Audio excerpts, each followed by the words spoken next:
Hello guys and welcome back to this episode. Today we are going to talk about Emil Cioran. He was born in 1911. Let's stop right there. Okay, first of all, he was born in 1911, which means that his lifespan goes across the First and Second World War. He is an existentialist, and some will define him as a pessimist. How pessimist it is actually, that remains to be determined, and it is not really the scope of this video, but it is something we're going to deal and we're going to face in this video. But we have to take a step back and start from what the 1900s represent to us and the way we look at that philosophically, right?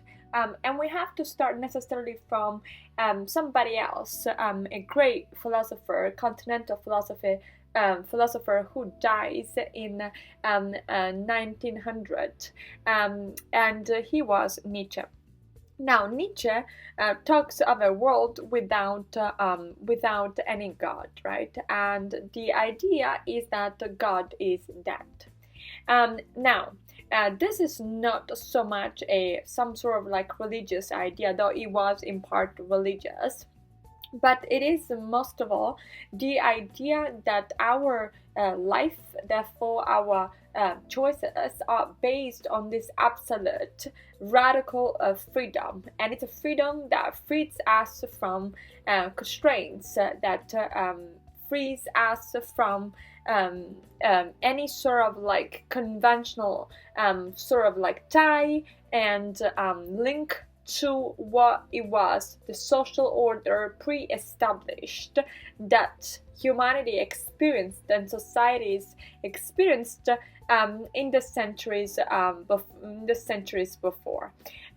So like nowadays, we live in a society where education works as a great equalizer, right?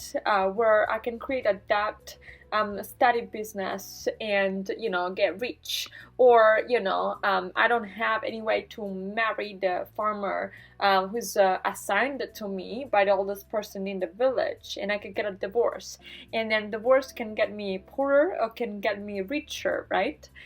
So today's society works in a way that is very dynamic, right? But it wasn't always like that, and we have to start thinking that how societies looked in the past were much more rigorous, much more strict, where dynamism was not really understood to be in those terms, right? So if you were a woman, you would marry somebody belonging to your same social standing, and if you were a man, like that was also true, and then you were kind of like determined to do a certain type of job. Maybe the job would depend, a lot of the times at least, it would depend on what your family was doing, right? And there were very limited opportunities to enrich oneself just like that, right? But when we get to the 1900s, a lot of things change, right? First of all, it is also to notice here how also change, because we undergo a series of factors, too many for us to tell at this right now in this video, but we arrive at this sort of freedom without God, and that is some sort of result that maybe we could say starts from the fact that children were no longer addressing parents in this very formal ways and very distant, right? So there was a distance between family members, especially between the father and the rest of the family. There was an unbelievable gap, right? There was something we cannot even imagine if we compare that to the type of relationship we have nowadays with our parents. And that gap is kind of like reached over time with social changes, also because every member of the family becomes more and more independent and more less under the authority of the father, right? And so we get to this freedom, that is absolute, that is total, and that is without a God, a God that had been so indisputably present across the Middle Ages, had been also progressively abandoned somehow, right? But still very much present. We can think of Descartes' meditations, right? We could think of the Enlightenment and the period of rationality, and that was again a fight to free us from God and its presence in our societies. So, abandoning God, saying that God does not exist, gives us all the freedom we want to have. Well, that is, of course, at least in the very beginning, right? So, we affirm our rationality through the Enlightenment by liberating ourselves from not so much stereotypes, but more prejudices and more this conception that life is not worth per se in this world, but that the only life that does matter is the one that we encounter in the afterlife, and that is the true life. But with that being said, guys, so we are here in a weird position, because once we establish that there is no God, then we are completely free, right? This is, of course, like a revolutionary experience, right? Indeed, there will be an attempt to stop this by Freud. I mean, Freud's intention was not to say they were not free, but he also said it's our subconscious that determines, our choices. But philosophically, before we explore, and this is not what we're going to do in this video, but before we actually go in depth and explore the reasons why subconscious limits our autonomy, we are acknowledged as subjects that do have the power of choosing whatever we please. Now, in all of that scenario, the power of choosing means also that we have to take responsibility for the choices we make, right? It is, in our sense, our fault if we end up in a toxic relationship. It is, in a certain sense, our fault if we make really bad choices and our life gets ruined because of the choices we make, right? So we have this constant sense of responsibility. That is something for sure sometimes we want to escape from, right? Having so many choices that we enter into a new stage, into a new phase that is almost paradoxical, because how on earth I'm gonna choose what choice is better than the other if I don't know future, and if one can be very fulfilling but also leave me ruined, for instance, and the other one I don't really like it, but it's gonna give me, for instance, a good job, right? So there is this absurdities and this paradoxes that come exactly from that sense of freedom. But there's worse than that, because how on earth I'm gonna find my moral, on what I'm gonna found my moral exactly once God is dead? We shall not forget, and we should always remember that this is the century of Nazism. This is the century, not that before Nazism nothing bad had really happened, but we have 2 world wars. We do have genocides. We have, even if we look today at what's happening in the world, that is because we are individuals with a certain degree and extent of freedom, which is, what is causing a lot of the problems that we do have.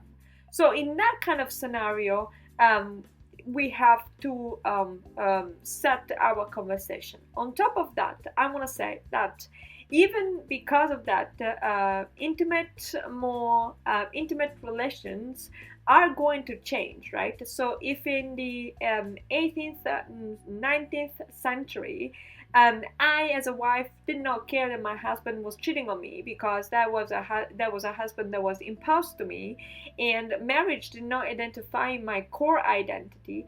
Being that now I do choose my partner, right? If he cheats on me, that is gonna be very reflective of the person who I am, right? whether I forgive him or not, is going to impact my understanding of who I am, right? And so things shift not only at a social, more superficial kind of level, but at a very private core of how things are and who I am in this world. So we ended up being very fragile and very exposed to society, very exposed to people, where there is not a solid relationship, where even your husband can betray you, where you are much more alone, where you're not supported by the community, where the sense of responsibility can be so overwhelming that people truly do escape from their own houses, and they leave family, children, and one goes like, how could you leave me, right? And where the sense of happiness is so especially nowadays, so emphasized and so completely like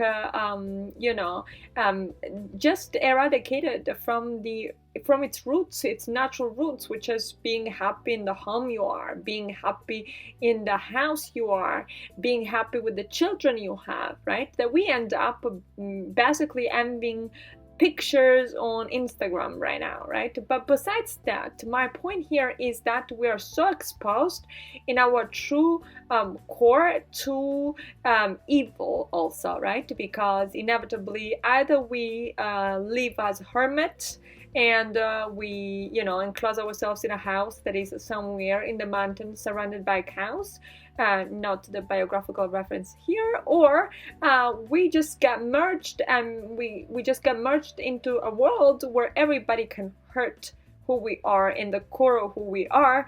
Yeah, and that is admitting that we do know the core of who we are, which I will have doubts on that as well. So we are still here. We are still at the birth of Emil Cioran. We're still at his days of birth, and it is exactly in this context though that his philosophy is installed, right? Because the problem becomes existence, but more than that, the problem becomes the consciousness, because we do have consciousness. Since we have consciousness, then life becomes extremely complicated. What if I don't get the meaning of who I am and the meaning of my existence? What if I will never discover that? What if, I do discover that, but I'm not able to realize it, right? And the consciousness of that, the consciousness of me, of the fact that I do exist and that my existence is very limited because at a certain point I also will die, is what makes it all more troubling, right? And then in a context like that, there's a question about suicide. But let's proceed step by step. Consciousness is the problem, and therefore also awareness of the fact that I do exist is the problem, right? And consciousness overall, because it is also what makes me perceive the world and the bad in the world, the evil of this world, right? And so he says that to the fact of being born a man, we have to prefer the consciousness of an animal, and to the consciousness of an animal, we have to prefer the consciousness of an insect, almost to underline the point that the little consciousness we have, the better we're going to live. In a certain sense, the more we are ignorant, the more we are blessed. But also, right, it is this idea that life can actually completely lack of meaning, and that would be devastating, and we can escape into positivism, into positivistic sort of like psychologists, but we also have to admit that there might be an event, or there might be a series of events that strip us from the meaning. Or we can, live our lives. I'm thinking about trauma here, right? But we can live our life without fully realizing a meaning, and we can place the meaning in the enjoyment of life that we have, for the sake that at least that is sure we may have fun, and because we can have fun, then we should have fun, because the rest is pretty much uncertain. Sometimes to achieve meaning to get to the meaning, right? We suffer, and never see the results of something. And most of all, if I try to be happy, if I try to have a good life, what if I fail? Now, Cioran says nothing about it, meaning it says everything and nothing. It does not give a full answer or a proper answer, but turns on its head those sort of questions, right? It says, since we are in this sort of condition and we cannot escape, and the only escape, and we'll deal with that later, is suicide, then we have to try to fail. This is not about trying and see if we can succeed. This is more about trying to fail spectacularly.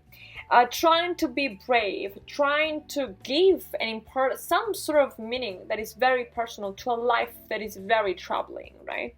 It is matter of courage, which reminds me of the concept of dignity from Kant, but it's existential courage in trying to live this life. So Cioran tries to tell us, fail, go and fail. It's not about the more you fail, the more you're gonna have success. It's not about fail and at least you would say, at a certain point that you have tried, but that things went completely wrong. But it's about living.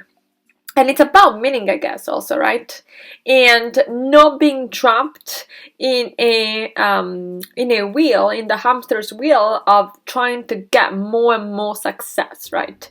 Life is not about that, and meaning has nothing to do with that, even though we associate it a lot, right? Right now, we associate successful people to people that have money, that have reached so-called success, right? They're financially independent. They live the life of their dreams, But this is a very almost superficial, because behind it, underneath it, there's a whole layer of how dramatic life is. It actually is, right? And we're not talking about dramatic because it's full of drama. We're talking about dramatic because we live, we die, and we fear most of the time. And sometimes we are also happy, but very little times. Anyway, the times that he achieved actual success, when his books were awarded and so on and so forth, he thought that there was something wrong with him, with his philosophy, with whatever he was doing, right? Whereas the best thing was, something he was very proud of, was eating at 40 in the cafeteria of the university, still not having a proper job, still not having a proper salary. Then one can think, right, why do not commit suicide? Why not committing suicide, right? Since we fail constantly, life has no meaning, then why not go ahead and put a hand to our life? And this is interesting because Cioran explores that option, right? And what that would entail, right? And he says, even suicide is to be understood only from a perspective in which one is optimistic about life, right? If I have an optimistic view about life, I will interpret what happens in the dynamic of either success or failure. And when I do interpret events like that, I'm completely, first of all, missing the mark, because life is not about that. But second of all, yes, I will be tempted by the idea of committing suicide. But the problem is indeed that we have to stay in life, in a life that lacks overall of meaning, exactly knowing that, and trying to avoid to commit suicide. So the idea of suicide itself is somehow positive, is somehow helpful, because it can help us postpone the actual act of committing suicide, right? Whereas the gesture would be exactly denying life in itself. Life as not having meaning, and so a meaningless sort of experience that we have to cross, so that we have to experience. But if suicide is helpful only as an idea that can help me postpone the act and can help me live more and longer, reason why Cioran never actually committed suicide, then I also needed to realize something extremely important here. That is that life must be lived not according to my personal project, the project that I had in my mind about how my life was gonna go, but according to what life presented to me and will present to me over time, over the course of years. And according to the different events that are going to happen, not according to my personal project, my personal idea, my personal beliefs. And it is exactly in that kind of context that Cioran was talking about living, with this conscience to which it is to be preferred the other conscience, the one that is less developed, less expanded, the one that doesn't even realize the pain, since pain is something we all share, and since pain cannot be truly avoided in life. But in this ocean that is sufferance, that is pain, then we are left with no really solution, with no strategy, with no alternatives, if you like, in a sense that distraction works. So Amazon Prime, Netflix, TV, playing cards, playing golf, whatever, right? Distractions work. They work pretty well. Soap operas work even better, at times. But the point is that distraction is not the solution for it. Distraction is not, neither it is any other form of optimistic kind of way out of this, right? The truth is that we're left with living life exactly how life presents itself to us, and we have to deal with it, facing it in its tragedy, life itself. With that being said, though, guys, I want to leave to you the last comment, the last word. So please let me know. I'll stop here, but you guys let me know. Let me know what you think, what you make out of success, failure, and suicide, and Cioran's views as well. We'll talk another time with a new different topic and in a new different video. Right now this is it, but comment below, subscribe to the channel. Also, don't forget to leave a like, and again hit the notification bell so that you can receive all the new updated videos. So guys, we'll talk some more next time. Bye!